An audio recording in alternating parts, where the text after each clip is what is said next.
bu yıl kış sezonunda karşımıza çıkan yeni tip koronavirüs yani Covid-19'un bulgularını bilmemiz gerekiyor. Herkes merak ediyor, acaba ben de bu virüsü kapmış olabilir miyim? Ne gibi şikayetlerim var? Bunları öğrenmek istiyorum veya buna göre bir sağlık kuruluşuna başvurmak istiyorum diyorsanız, sıradan bir soğuk algınlığı, belki bir grip enfeksiyonu ile arasındaki farkları hemen inceleyelim. Hemen tablomuzu da hazırladık burada. İlk maddemiz ne? İlk maddemiz ateş.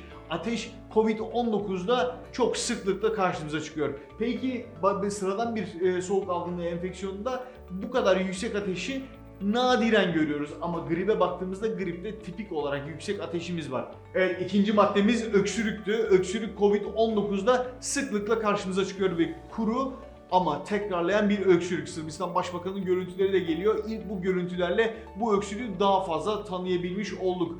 Sürekli devam eden diye adeta bizi tıkayan bir öksürükten bahsediyorum. Ama gribe baktığımızda, yani sıradan bir soğuk algınlığı değil ama gribe baktığımızda ise öksürüğü yine sıklıkla karşımıza çıkıyor. Üçüncü maddeye bakıyoruz. Üçüncü madde halsizlik. Unutmayın, Covid-19'da halsizlik olabiliyor.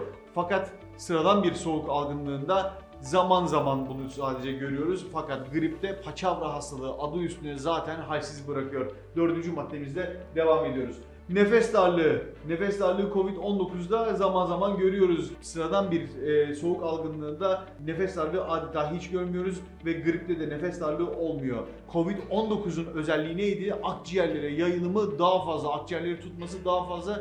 Dolayısıyla bu nefes darlığı tablosuyla çok daha sık karşılaşma şansımız var. Bir sonraki baş ağrısı Covid-19'da baş ağrısı yok denilecek kadar az. Soğuk algınlığında neredeyse hiç yok ama grip enfeksiyonunda baş ağrısını sıklıkla görüyoruz. Vücut ağrılarına baktığımızda Covid-19'da yine vücut ağrısı az.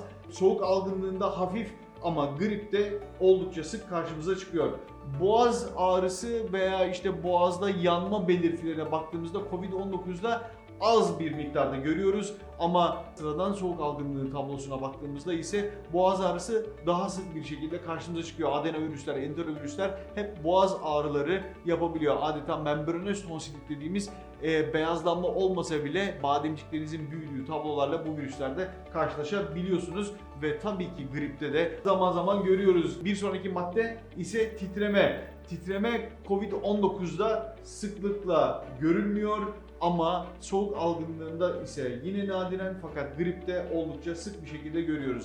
Burun akıntısı ve burun tıkanıklığı bir sonraki madde. Burun tıkanıklığı veya burun akıntısı Covid-19'da neredeyse yok denecek kadar az ama soğuk algınlığı tablosunda sık ve grip tablosunda ise kısmen karşımızda çıktığını bilelim. Hapşırma bizim için en kritik faktörlerden bir tanesi. Çünkü virüsün en çok bu yönde yayıldığı varsayılıyor. Ama hapşırma Covid-19'da nadiren karşımıza çıkıyor. Soğuk algınlığı tablosunda sıkça karşımızda ve gripte ise bazen karşımıza çıkıyor. İşte bilgilendirmelerimiz sürekli devam edecek. Bu tabloyu link olarak da aşağıya açıklamalarda bıraktım. Aynı zamanda sizlerin de yorumlarını ve tecrübelerinizi paylaşmanızı istiyorum. Bilgilendirmeleri de takip etmek için kanalımıza abone olmayı unutmayın efendim. Sağlıkla kalın, görüşmek üzere.